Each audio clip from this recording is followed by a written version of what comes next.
Mirë zonja zotrimi se vini dhe këtë diel në emisionin 60 minuta. Pas një shkëputje 2 javore të emisionin 60 minuta, do të rikthehemi tek aktualiteti politik në vend. Këtë herë për një kategori më specifike, bëhet fjalë për shoqatën e persekutuarve politik, pra të persekutuarit në rang vendi, sa janë përfaqësuar dhe sa partitë politike ofruan oferta për këtë të fundit në zgjedhjet 25 prillit. Prej 25 prillit tashmë qeveria Rama mori mandatin e tretë dhe nuk dihet si do të eci me këtë kategori. Pra, a do të vazhdojnë këta të përfaqësohen apo do të lihen në hije. Për këtë çështje kam sot ftuar në studio zotin Etem Fezollari, kreu i Këshillit Kombëtar të Shoqatës Antikomuniste për ndjekurve politik në të Shqipërisë. Ju falenderoj që jeni sot me mua në studio. Mirë. Në fakt, zgjedhjet kanë ndodhur, ne do të flasim në moment të dytë sa u përfaqësuat juve, por në çfarë gjendje momentalisht ndodhen ishte persekutuarit politik në rang vendi, por edhe në qytetin e Pogradecit, pse jo? Djetë masarjes të demokracisë në Shqipëri, me plot goj u konsiderua pluralizm, por një lajm i keq, një augur i keq për të persekutuar, sepse ne nuk ishim elit në atë kohë, ishim pa shkollë, si shalla komunizmi dhe si e tillë sigurimi i shtetit depërtuan, të cilën arritën ta realizojnë dhe të persekutuar nuk u përfaqësuan si parti politike, por si shoqat persekutuar, cila bëri që me premtime boshe se gjoja bota do ndihmonte këtë klasë me shumë të mëdha ndihmash, gjë që nuk ndodhi kurrë. Kështu që me kalimin e kohës, Partia Demokratike që mori pushtetin në 92-shin, mars 92-shin, e konsideroi këtë klasë si prioritare, faktikisht. Dhe shumë nga intelektualët e kësaj klase zunë pozicionet mira në pushtet dhe dhanë kontributin e tyre për të mirën e demokracisë. Kjo bëri që lajmi u hap në gjithë botën, në diasporë. Një pjesë e mirë e diasporës, një nga ata jemi dhe ne, familja Fezollari, u shkënjye duke ardhur në Shqipëri si të persekutuar. Pse nuk ju dhanë shanse të barabarta apo mundësi për të hyrë në politikën dhe për të dhënë politikën shqiptare? Jo, një shansat ishin, por ishin falso. Sepse e keni parasysh, me gjithse ju jeni djalëri, por populli shqiptar e ka parasysh në korrik të 94-s. Kur shqiptarët të persekutuarit u ngritën në një grevurie për drejtat e tyre, ata u shuan brutalisht, u ranë, u persekutuan, u burgosën, e ka parasysh Pogradeci që ka pas këtu një plumb Korfuzi, i cili nuk ishte, vetëm ai s'mund të bësh demokrat. Ai u rikujtoi të persekutuarve këtu terrorin komunist, i rrau, i burgosi. Megjithatë, ju thatë pak më parë që vetëm Partia Demokratike në fillimet e saj pranë 92-shin ka pasur në prioritetet e saj të persekutuarit politik. Me sa njoh këtë situatë, shumë nga të persekutuarit politik kapën pozicione kryesore dhe me prioritetin e saj kohe u quajtur si të paaftë në disa raste për të mbajtur këto pozicione. Nga që sapo kishin dalë dhe nga sistemi komunist, ishin dhe ndoshta pa kualifikuar në administratë apo dhe në pozicione të ndryshme. Jo, nuk ishte kjo të paaftë, nuk mund ta mendoj të konsideruan të paktën. Sepse dihet kjo botërisht se sistemi i diktaturës ose sistemi i enverismit, themi, nuk vrau vetëm beler, agallar, ballist apo zogist. Kur i mbaroi këta, ai filloi të vrasë edhe njerëzit e vet, të cilët kishin mbaruar shumica edhe jashtë shtetit. si që ishin nomenklatura e Partisë Komuniste që i dënojës ushtarakët, shumë ministra, shumë oficerë, shumë përqeshje ushtrie, dhe bindë e këtyre nuk ishin pa shkollë. Këta ishin me shkollë. Por, sigurisht një pjesa që ishin persekutuar që në fillim. Pra ky është një arsyetëm koti, sipas Jo, një arsyetëm kjo është ishte për një treguar për arsyetëm distancim. vetëm për ta justifikuar për të gjetur një arsye që të hiqeshin nga puna. Dhe kjo bëri që më 94, kur nuk u realizuan kërkesat e persekutuarët ndaj shpërblimin të parë, punësimin, shkollimin, asnjëherë, as tjetër nuk u realizuan. Nuk është realizuar. Kjo që arsyeja e kësaj greveurie, mirë po, përfundimisht kur u shkatërrua brutalisht, dihet nga pushteti, nuk mund të them se edhe në atë kohë shumica e sigurimit të shtetit u bën antar të Partisë Demokratike, masandaj sigurisht që të persekutuar u çorientuan. Çfarë po bëhet? Po në logjik në partitë politike bashkëkohore, në një parti politike mund të hyj kush të dojë, ëh? Jo, është familje politike. Jo, me statut në atë kohë, ishte me statutën e Partisë Demokratike, ishte që të gjithë personat që ishin marrë pjesë me sigurimin e shtetit, ishte kategorikisht ndaluar të bësh antar. E kuptoj. Unë po vazhdoj pak më tej. Po shoqata juaj, sa ka pasur impakt në rehabilitimin e ish persekutuarve politik? Pra, në dhënien e atyre bursave të studimit që ju e përmendët pak më parë, në dhënien e banesave ndoshta, apo dhe në iniciimin e procedurave të ndryshme për shtyrjen edhe të mëtejshme, do të thënë, për dëmshpërblimin e kësaj kategorie. Sa ka bërë shoqata juaj për këtë pjesë? Si që thash dhe më parë, këto 2 vjetë, 92-94 të persekutuarit kam pasur prioritet. U hapë në shkolla, u epshin lehtësira fëmijëve të persekutuar politik, filluan të paguashin, mirë po kjo solli që me kalimin e kohës u doli frika komunistëve, dhe tha, këta që kanë një ujkë që ne kemi menduar ujkë, po s'pas kanë dhëmbë. Sepse nuk doli në një burr i fortë nga të persekutuarit që tu thoshte, kush jeni ju? Avash. Pra nuk ka pasur të organizonte të persekutuarit.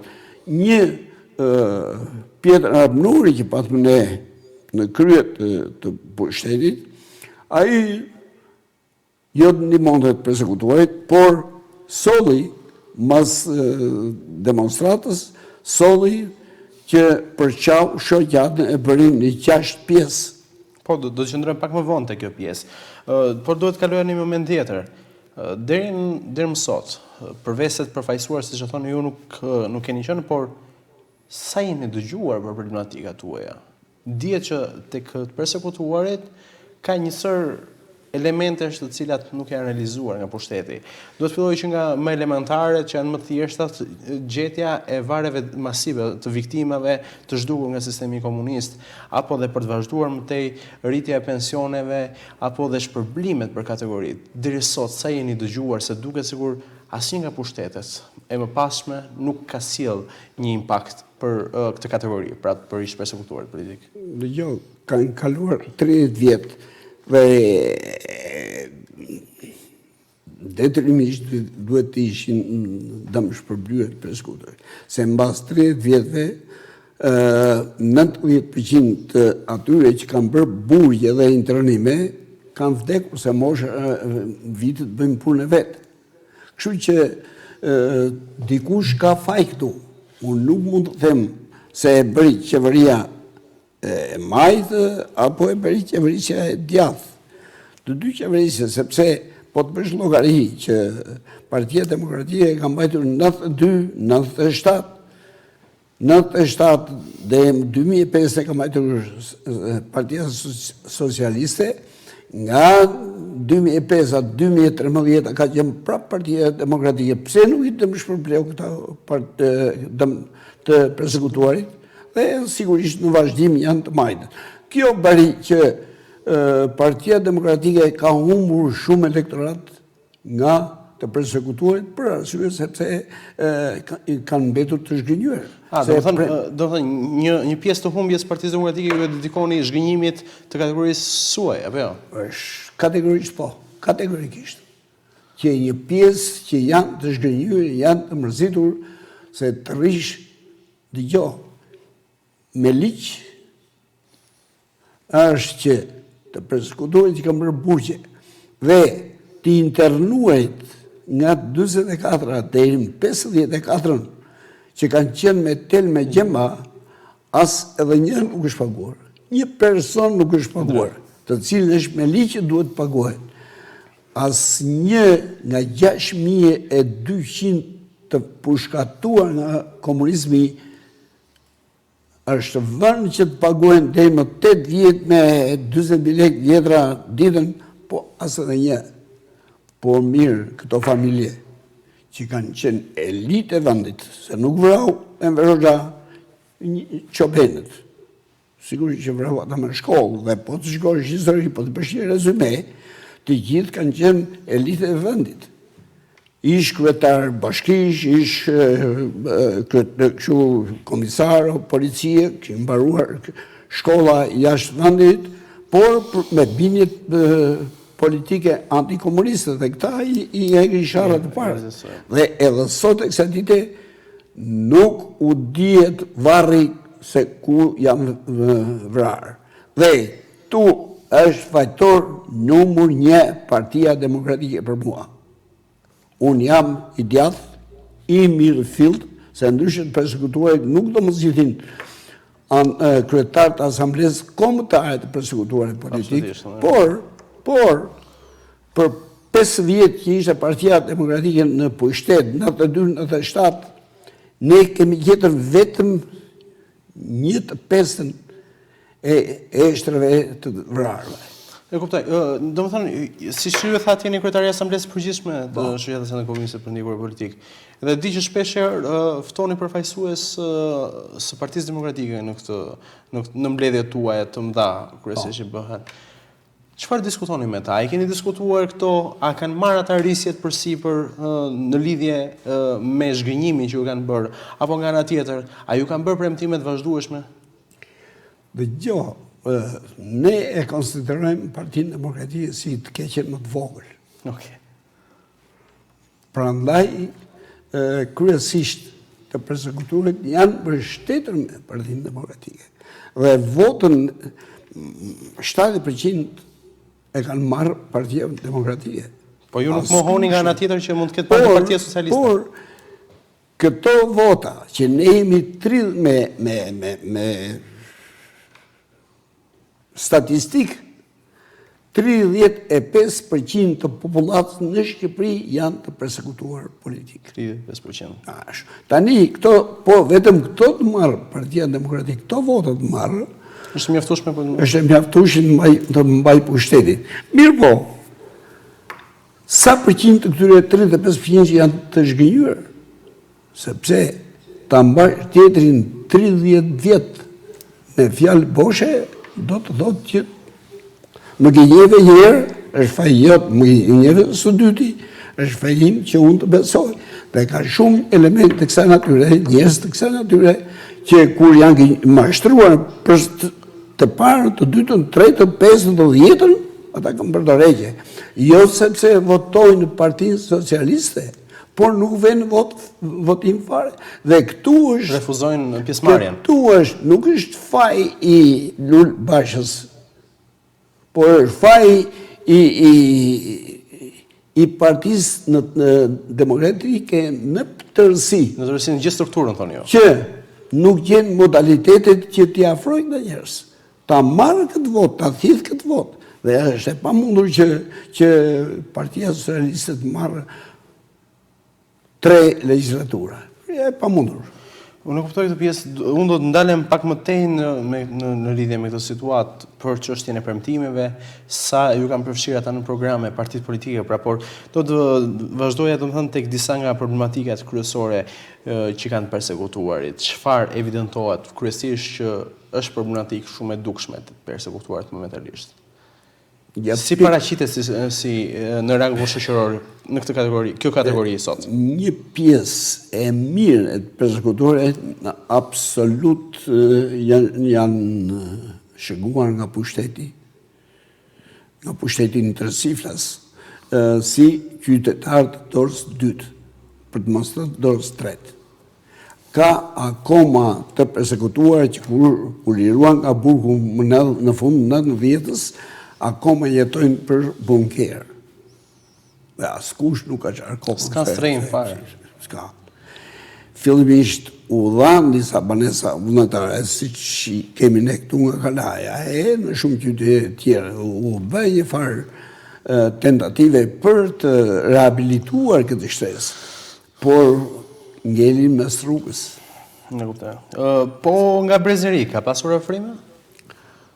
Po ja ju jeni një nga ata që jeni afruar me shoqat në persekutuar. Flas në rang vendi. Unë vërtet jam një person... Po derisa ju aderoni në shoqat, sigurisht që në gjithë vendin ka shumë ofertë. Vinë të rinj, sepse duke lexuar edhe librat që shkruhen të persekutuarit, normal që ndjenjë keqardhje për trajtimin që u shpërën, për burgjën, për internime, torturat, vrasjet makabre, vrasjet duke hedhur në lumë dhe kur vinte lumi e merrte trupin të dekompozuar dhe e bashkonte me zhavor, këta krime të pafalshme, pavarësisht se të gjitha këto krime kanë rënë në vesh të shurdhër. Edhe pse ka ndodhur kjo, sepse për mua Partia Demokratike, si që thash më parë, ka pasur element ekstremist komunist. Se po të mos ishte kjo, po të shikojmë të bëjmë një rezume gjithë shteteve ish komuniste, duke përfshirë dhe Bashkimin Sovjetik, e kanë dënuar diktaturën. Kurse këtu, ja po të them ty, që në Verozha nuk u dënua. As Partia Komuniste nuk u dënua. Edhe sot e kësa dite ka njerëz që marrën si mundet Aranit Qela që ka dënuar me mira të qytetarët të këtij vendi, elitën e këtij vendi, dhe sot ai merr pension si prokuror i përgjithshëm. E kuptoj. Ju keni drejt, në fakt edhe unë vi nga një familje e persekutuar politike dhe në fakt mundohem të mbroj këto vlera, dhe pse janë vlera më tej jo politike, por vlera për të drejtat të njerëzit.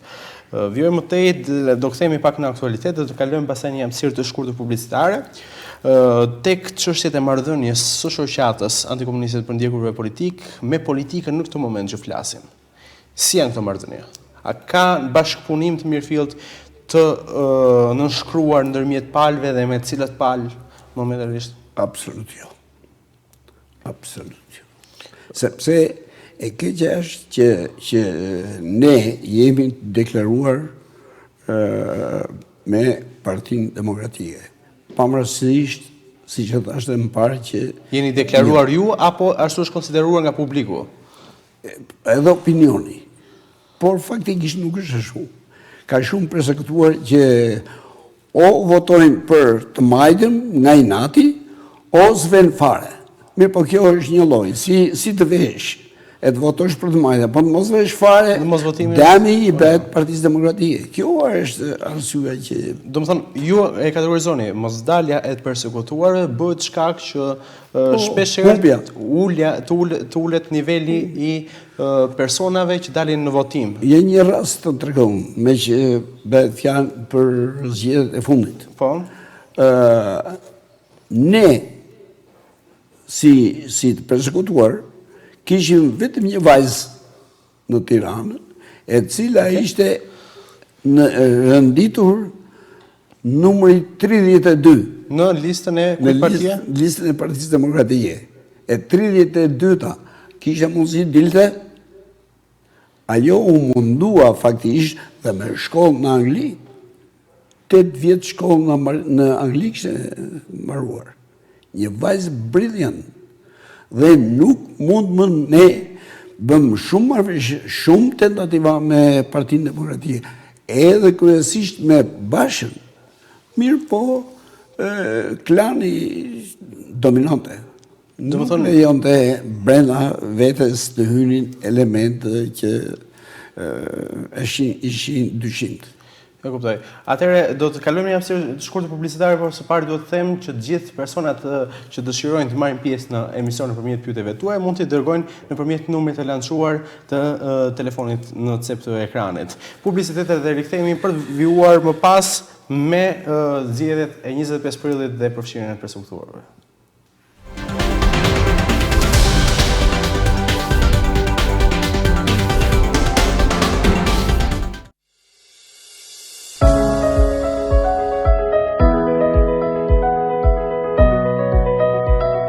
Dejaven Hari Dragaj, krijuese e blogut që i dedikohet nënave dhe fëmijëve.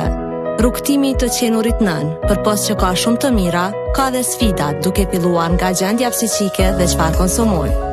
Duke u kujdesur specifikisht se si ushqehem, unë mbaj organizmin të shëndetshëm dhe ndihem e fortë.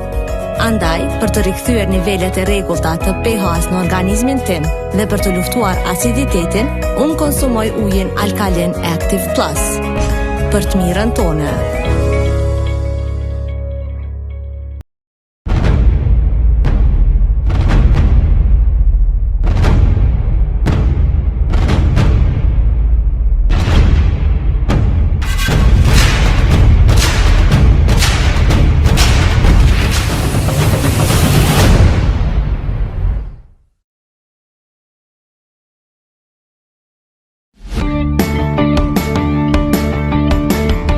Djola Dosti, nutricioniste dhe themeluese e mësimeve të djalës. Vitaminat janë si parat, nuk ja dini vlerën, derisa i humbisni. Prandaj jam këtu për të folur për vitaminën C. Fatkeqësia e trupit tonë është që ai nuk mund të prodhojë vitaminën C, që do të thotë se ne duhet ta marrim me ushqim. Produkti Active Plus Vitamin C me shije limoni përmban një optidozë ideale të kësaj vitamine me 1000 mg. Për fëmijët, doza ditore e saj varion nga mosha dhe gjendja shëndetësore. Mbron nga ftohja dhe gripi, ndihmon në përthithjen e hekurit. Për të mirën tënde, Active Plus Vitamin C.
Verës me birra Pea.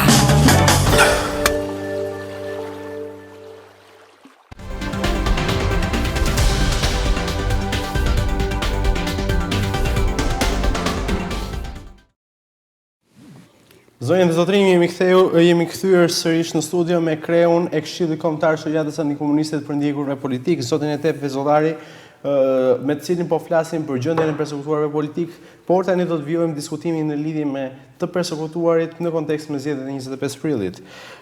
Ne diskutuam pak a shumë sa të përfshirë kanë qenë këta të fundit në këto zgjedhje, por do doja edhe një herë të përsërisja si pyetje. Domethënë, ju thatë që një pjesë e kontingjentit të persekutuarve politik kanë refuzuar daljen në zgjedhje. Po, është e vërtetë.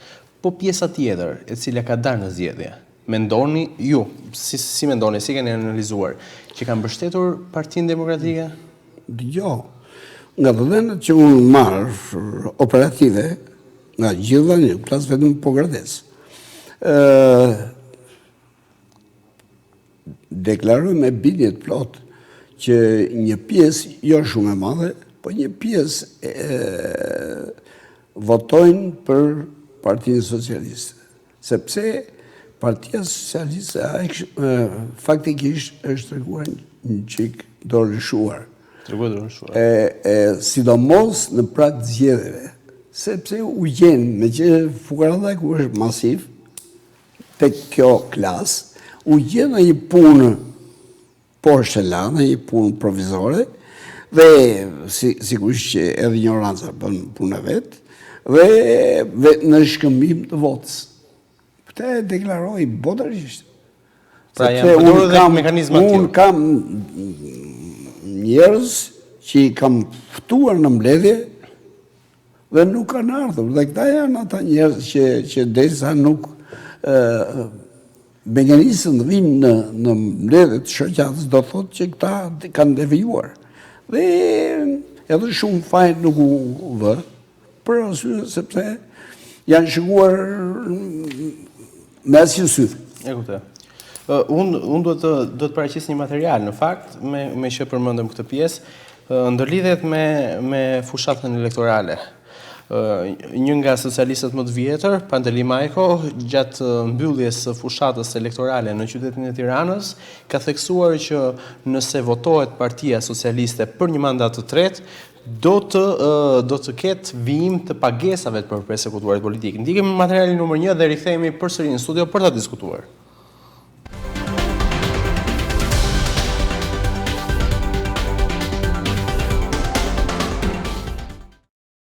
Duke votuar 12-ën, ju votoni që për të përndjekurit të vazhdoj dëmshpërblimi, që për ish ushtarakët të rifilloj shpresa, që për pensionistët të rriten pensionet.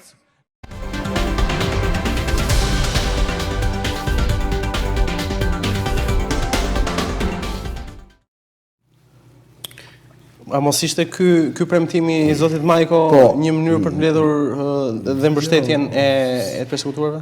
Dëgjoj, ne fill mas zgjedhjeve patëm një mbledhje të kryesisë shoqatës dhe diskutuam kësaj. Sigurisht që fjala e zotit Majko ka bërë efekt pozitiv për Partinë Socialiste. Ka bërë efekt pozitiv? Efekt pozitiv. Po shoqata juaj, vuri në një diskutim që mund të bashkëpunonte edhe me PS-n? Ishte shumë e vonuar që ne të merrim masat që të informonim njerëzit që kështu që sigurisht që Partia Socialiste mori goxha vota me thirrjen e Panteli Majkos, sepse mendohet që Panteli Majko një ditë mund të arrijë me që është dhe i ri, bëhet kryeminist dhe do të mbaj fjalën. Faktikisht i ka mbajtur fjalën Panteli. Do të thonë, ju nuk e merrni si direktiv elektorale, më falni, por e merrni si një premtim i cili dhe mund të mbahet, apo jo? Normal, sepse mos mendoj që vetëm Partia Demokratike ose elemente e Partisë Demokratike kanë shkuar shtëpi me shtëpi. Sigurisht që kanë shkuar edhe të majtë dhe kanë premtuar. Dhe në shumë raste, normal e thonë që s'janë paguar para, po është paguar para sa duash, nga 2 palët. Nga 3 palët mund të janë paguar para dhe sigurisht që... Në diskutimet e Këshillit Kombëtar tuaj, a shihet një refleksion për një marrëveshje të mundshme me Partinë Socialiste, dhe pse kjo e fundit është me mori mandatin e tretë? Jo, nuk e mendoj se ne kemi me statut që bashkëpunim me socialiste e konsiderojmë të pamundur. Po flasim jo nga ana zyrtare, por nga një marrëveshje jashtme. Element individ, mësë ndaj djera. Që mund të ketë. Tu ke njerëz, unë kam njerëz që janë punësuar dhe akoma vazhdojnë të jenë të punësuar, s'ka nevojë të kujtoj emrat, dhe normal që ato do votojnë për Partinë Socialiste, sepse merr një rrogë, bukë. Ndërkohë, nëse majkoja i Partisë Socialiste theksoi që do vazhdojnë pagesat e të punësuarve, një parti tjetër ishte Partia Demokratike e cila bëri një program të qartë për të persekutuarit politik. Mund ta ndjekim programin materialet 2 dhe 3, materialin 2 së pari. Dhe komentojmë.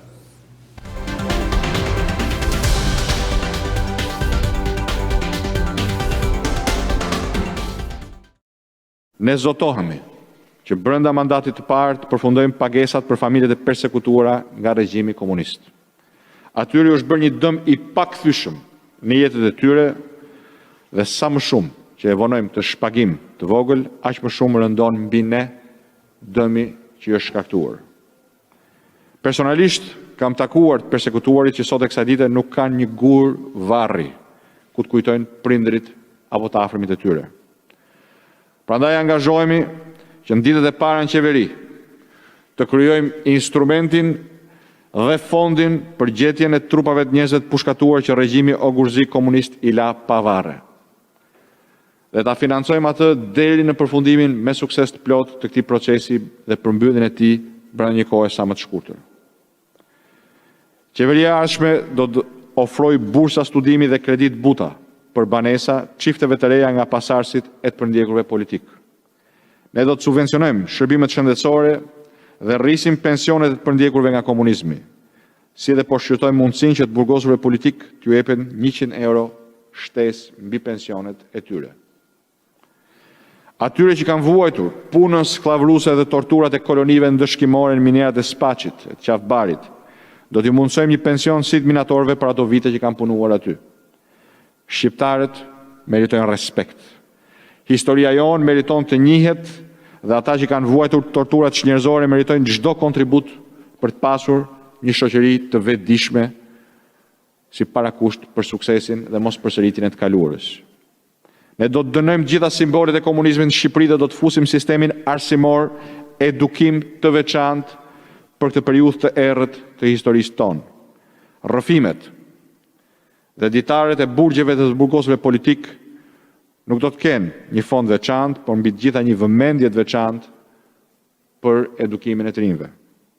Fëmijët tanë, niprit tanë, nuk mund të rritën më me errësirën për çfarë ka qenë e shkuara, aq më pak me helmin e propagandës së sotme. Harresa nuk mund të jetë rruga se si ne do të ndërtojmë një vend më të mirë. Aq më pak deformimi i të shkuarës, por kujtesa e asaj që ka ndodhur.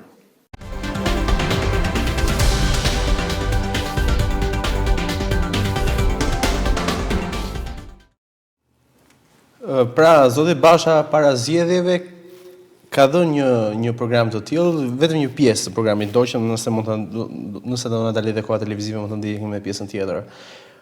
Si është dukur personalisht juve kjo pjesë e programit dhe a është konsultuar me faktorë të shoqatës suaj? Jo, duhet të kujtojmë që ne jetojmë në vitin 2021, mos harrojmë.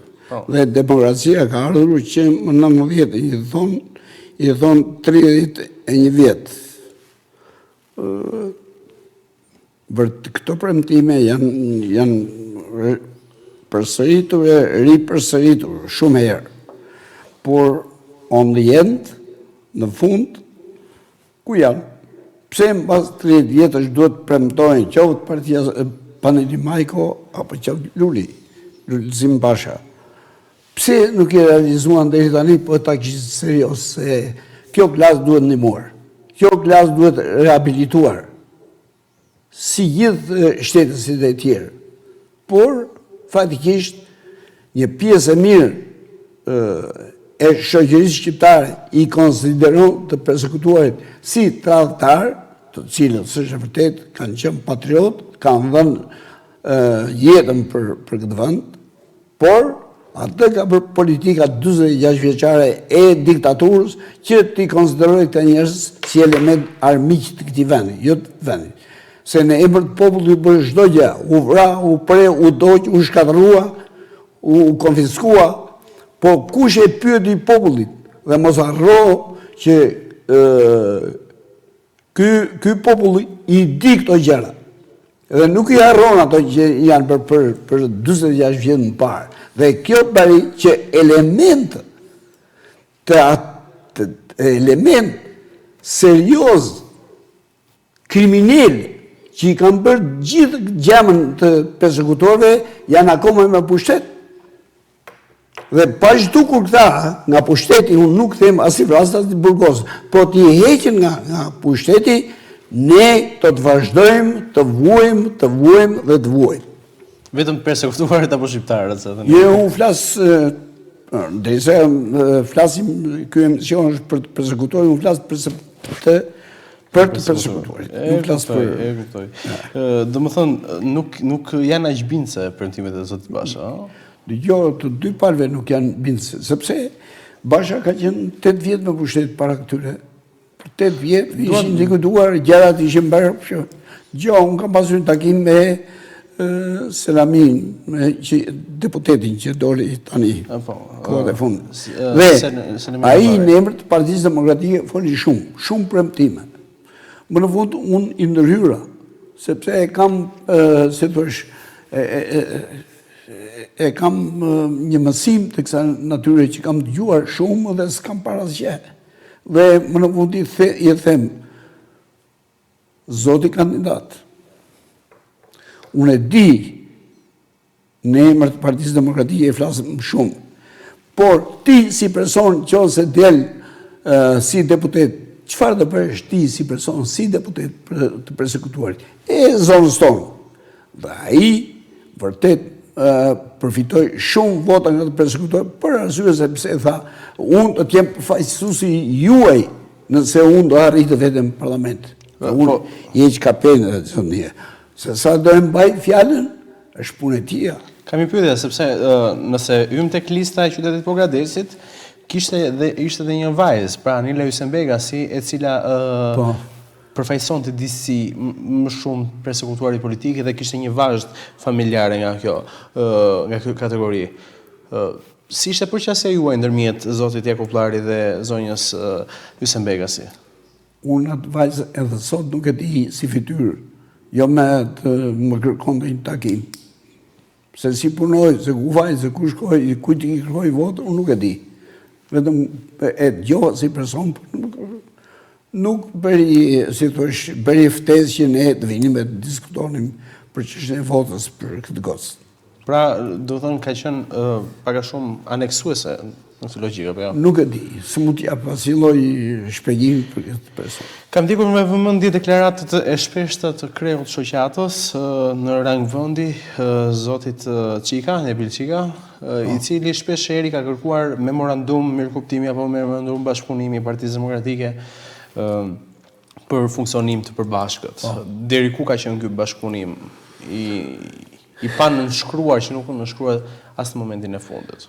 Jo, kryetari faktikisht ka marrë vendimin e kryesisë shoqatës, mësëna shprehur zyrtarisht Partisë Demokratike dhe është e vërtet që i ka kërkuar një si thuaç memorandum mirëkuptimi në përsa i përket zgjedhjeve. Por teorikisht ne kemi marrë fjalë shumë premtuese. Po praktikisht nuk u vu ndonjë që ky element, ky person plotëson gjitha kriteret për të qenë deputet i denj i Republikës së Shqipërisë. Nuk vu në radhë e Partisë Demokratike, por u vu në element të konsumuar. Unë s'mund të them që unë i kam shokë, i kam pas deputet, se kam qenë dhe vetë atje. Por s'mund të jetë me Dashamir Shehi një deputet i denj për Partinë Demokratike, sepse është konsumuar, ka 30 vjet që merret me pushtet, apo Fatmir Mediu që ka bërë gjamën këtij vendi. E din gjithë, e di populli. Prandaj janë shumë elemente atje që nuk janë përshtatshëm për Partinë Demokratike. Jam kurioz, këtë qëndrim që po mbani momentalisht pak kritik për Partinë Demokratike, do ta kishit të njëjtë edhe nëse kjo e fundit do ishte në pushtet. Dgjoj. Po, sigurisht, bilem pak më shumë. Se do të dish populli e thot një fjalë. kush të kritikon të donë. Dakord? Prandaj unë bëj kritikë Partisë Demokratike, sepse ka bërë gabime shumë të mëdha dhe si rrjedhori solli përfundimin e hidhur të gjithë kësaj shtresë. Ndërkohë, po kthehem prapë te zoti Çika, pas përfundimit të zgjedhjeve 25 prillit, ka theksuar që Basha nuk e mbajti fjalën. Pra, nuk u tregua i përmbajtur në premtimet që bëri për të persekutuarit politik. Ai kishte premtuar më shumë vende në listat sigurt për të persekutuarit, apo çfarë kishte premtuar tjetër, sepse një parti në opozit nuk është se mundet të premtoj shumë dhe mund të japi shumë. Në logjik. Ne i kemi, para se të vinë zgjedhjet, i kemi kërkuar një takim zotit Basha dhe kryetari ka shkuar vetë me propozimet e kryesisë shoqatës. Dhe u premtua fillimisht që ne do kishim 2 vende të sigurta në listë, por kur ardhi fundi që u vendos të 2 personat që ishin njerëz me dinjitet. Po deri në këtë moment nuk mund të përfundonte bashkëpunimi juaj deri në momentin e parë që shihnit që ky premtim nuk u mbajt para fushatës. A ishte e denjë që të vazhdonte rruga me Partinë Demokratike mëtej? Sepse është një logjik shumë më thjeshtë, kur të gënjevin në opozit, ç'mund të bëjnë nesër pushtet. Po pikërisht prandaj unë flas me gjuhë kritike. Sepse nuk solidam vetëm Partisë Demokratike ose elektoratit të Partisë Demokratike, por mos harroj Partia Demokratike që elektoratin kryesor, majorancën e elektoratit Partisë Demokratike janë përsekutuarit. Jo dihet botërisht dhe të mos përfaqësosh këtë shtresë, do të thotë që ti ke dalë nga binarët. Mund të lexohet deklarata e zotit Çika si një garanci për mos mbështetje të mëtejshme të Partisë Demokratike. Pra, është ndar rruga ndërmjet Partisë Demokratike dhe të persekutuarve politik në rasht institucional njëherë për gjithmonë. Jo, unë nuk e mendoj këtë, sepse ne të persekutuarit kemi provuar disa herë me parti politike. Por për arsye se ne nuk kemi, jo se s'kemi element udhëheqës, sigurisht që kemi. Por ekonomia është prioritare që bën që një parti e vogël të rritet të dalë me sukses. Nuk ishte lësia që kishte elektorat, kishte para. Dhe para e bëri atë që deri kur paret filluan të shterin, arriti dhe ajo që u sfumua, u zvogëlua. E kuptoj. Ne kalojmë një hapësirë tjetër të shkurtër të publicitare dhe do rikthehemi të vazhduar pjesën e ngelur. Publicitet.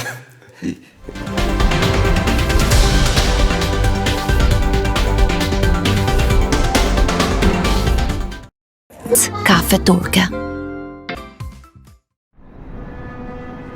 Në këtë gjungull, lulët e bukura janë me therra. Do marrë qiftë nore do dalë për qa, jaman shuko, jaman.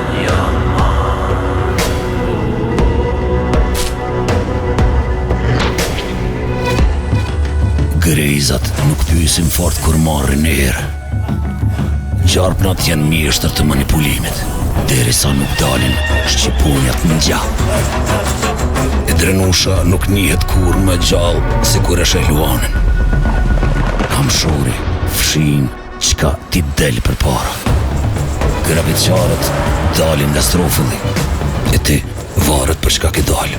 Veç mos harra, në këtë gjungull është veç një rregull. Go bigger or go home. Go Plus, pije energjike.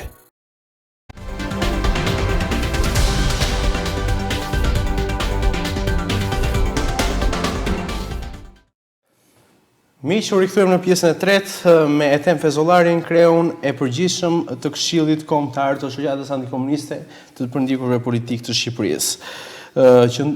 Diskutuam dhe qëndruam tek pjesa e zgjedhjeve të 25 prillit këta persekutuarit, pra kjo kategori e persekutuarve u përfaqësuan qoftë në premtime apo se përfaqësuar dhe gjatë periudhës së mparshme nga qeverisjet e ndryshme në rang vendi.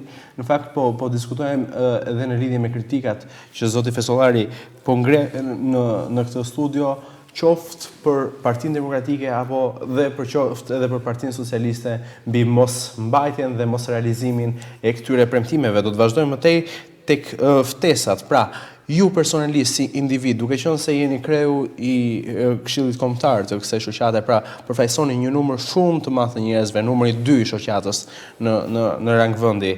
A keni marrë ndonjë propozim ose ndonjë ftesë për afrim në ndonjë parti politike? Absolut jo. Po pse ndodh ky anashkalim? Mendoj që ka element, siç thash, të sigurimit shtetit që nuk dëshirojnë që ne të jemi pjesë integruese e një partie apo tjetrës. Do doja të pyesja vërtet, a do doje të përfshihesh vetë edhe pse nuk e një ftesë? Dëgjoj, të lësh Australinë dhe të vish të jetosh në progres, do thotë është një sakrificë të duhet. Dhe ka marrë për të mirën e qytetarëve të mi edhe të vendit tim në përgjithësi. Por derisa unë mendoj që guri i randë është në vend vet. Por këtu ndihem si thosh, ndihem i bosh. Sepse unë kam qenë me i ri, kam edhe kandidaturë. Ja kam kërkuar qytetarëve të mi që të ishe deputeti tyre. Po ju keni qenë në listatura? Po, unë kam qenë, po kam qenë një në opozitë, kam qenë nga lista. S'kishe pesh. Si deputet. Po të ishe zgjedhur nga qytetarët e mi, po të shkonin si do ishte progresi sot. Kështu që nuk di çfarë të them këtu. No koment. Jo, me këtë më lindte ajo pyetje, domethënë që do kishte ndryshuar shumë progresi në rast se do ishte ju. Po besim tek dy kandidatët e partive. Domethënë dy deputetët tashmë do dalin nga listat, pra zonja Gjyla Meti dhe zoti Jakub Llari që tashmë janë në parlament. Ke besim që mund të ndryshojnë progresin? Ti shohim. Ti shohim. Se kanë marrë mandatin akoma. Ti shohim. Ti provojmë. Njerëzit provojnë në punë, nuk provojnë thjesht me fjalë. E kuptoj. Zgjedhjet e fundit ofruan alternativa fakultative, alternativa të mirëfillta dhe alternativa të cilat mundet të besoheshin dhe të përqafoheshin paktën nga kategoria juaj, pra nga ish persekutuarit politik. Po, si që pam dhe në ekran që Paneli Majko premtoi shumë gjëra për të persekutuarit, pavarësisht i Partisë Socialiste. Gjithashtu edhe Lusin Basha premtoi më shumë sa shumë. Por këto janë në kuadrin e fjalëve. Shohim çfarë do bëhet. Do të jenë këta elemente, sidomos Paneliu që ka pushtetin në dorë, do bëj diçka për të persekutuarit apo s'do bëj. Një pyetje tjetër, domethënë çfarë do potenconit ju si shoqat që duhet ishte prioritare për të realizuar për persekutuarit politik? Pra, ku duhet të investohet më shumë tek persekutuarit politik? Tek çështja e investimeve, tek çështja e shpërblimeve, tek çështja e dhënies prioritetit në administrat, apo tek çështja e integrimit shoqëror që quhet ndryshe? Jo, për mua është e pa arritshme. Asnjëra nga këto. Dhe të duam nuk e arrin dot, sepse ligji 7501 bëri që një ligj i mallkuar, që edhe sot e vuajnë shqiptarët. Po të bësh një bilanç se sa njerëz janë vrarë për çështje pronash, këtu është bërë një krim masiv. Dhe normal që Enver Hoxha i mori pasurinë njerëzve të pasur, të elitës të këtij vendi. Dhe kur ardhi puna, si Partia Demokratike apo Partia Socialiste e ndanë këtë, dhe kur bëshin pyetje si mund ndodhë kjo, vërtet është bërë një dëm shpërblim, janë paguar dikush, por është paguar asnjë e qinta e asaj që është marrë. Në fakt, ish persekutuarit kanë dalë kundër edhe një ligjit fundit për dëmshpërblimin, që ka qenë konkretisht përjashton nga marrja e dëmshpërblimit vijën e tretë, parandiprit dhe mbesat. Në rast se gjyshi i dikujt ka qenë i persekutuar, mund të marrë vetëm fëmia e tij dhe jo nipi i tij dëmshpërblimin. Sa e drejt duket kjo, domethënë? Sepse duhet të themi që gjithë janë në moshë shumë të madhe. Jo, një gjë duhet të sqaroj shumë mirë. Faleminderit për pyetjen që më bëni. Enver Hoxha nuk pyeti për babai im dhe do dënojmë vetëm fëmijët. Por dënoj nipër, mbesa, stërmbesa, ku shenjë, daullar, xhaxhallar, hallo, teze, e shkoj deri në fund. Më kupton? Ndërsa tek shpërblimi që janë ndryshe. Atë pse duhet dëmshpërblimi të shkojë vetëm tek fëmijët dhe jo më tutje. Ata e vojnë në një lloj të gjithë diktaturën. Pse duhet bëjë ajo? Ne e kemi ngritur zërin që kjo është e padrejtë që ndodh. Por ata duan të eliminojnë pa pasur mëshirë për këtë klasë. Domethënë, kjo është një metodë për përjashtim nga dhënia e shpërblimit. Sigurisht. Kjo është zvoglohet shpenzimet për të persekutuarit. Ndërkohë që po vonohen, apo? Normal, kush ka marrë? Kush ka marrë kod kuadrin e fjalës, po të marrësh gazetën shqiptare, çdo ditë shkruan 10.000 të persekutuarit të mbushur aplikime se çfarë që është tek dhe asgjë. Domethënë është thjesht biznes për gazetat.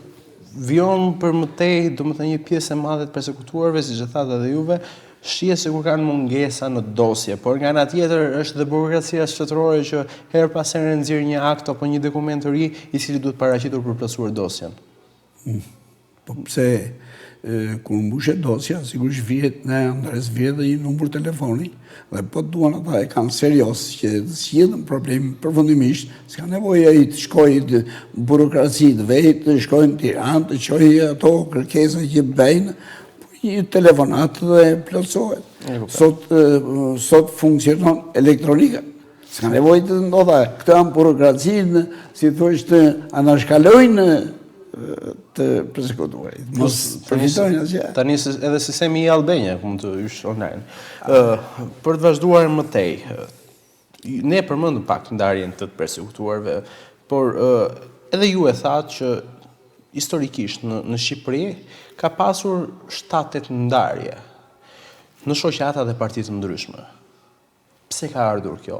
A mos ndoshta të persekutuarit nuk janë të aftë unifikohen në një të vetëm dhe të nxjerrë një leadership të bashkët? Dhe a ka dëmtuar kjo realisht klasën e persekutuarve politik? Jo. Diktatura ka pasur një taktik për qa dhe sundo. Dhe elementët diktaturës, si që thash dhe më parë, akoma ekzistojnë me fuqi pushteti. Dhe akoma përdorën të njëjtën taktikë që përçajnë dhe sundohen. Sundohen më kollaj. Dhe kjo është faktori kryesor që... Pra, ka faktor tjashtëm. Po, faktor tjashtëm që e godasin. Tani, Rama mori pushtetin për herë të tretë. A shifni në ndo pak dritë qoftë për përfaqësim apo dhe për çuarin më tej këtyre gjërave? Dritë me ç'kuptim? Pra, a shifni dritë që mundet të ketë vijim të shpërndarjes pagesave të persekutuarve, integrimin e të persekutuarve, qoftë edhe në pozicionet punës në bazë meritës, dhënien e bursave etj. S'mund të flas para kohës, sepse në kuadrin e fjalës janë shumë premtime, por në kuadrin e realizimit të këtyre premtimeve, a do realizohen, është pyetje e madhe, sepse ikën 30 vjet dhe premtime kemi mbetur vetëm në kuadrin e premtimeve. Kështu që nuk e di, s'mund të jap asnjë përgjigje. Po duke parë ecurinë e politikë bërës shqiptare, a shifni që në 10 vjetët e ardhshme të persekutuarit mundet të jenë integruar dhe plotësisht të jenë dëmshpërblyer në 10 vjetët e ardhshme, po them.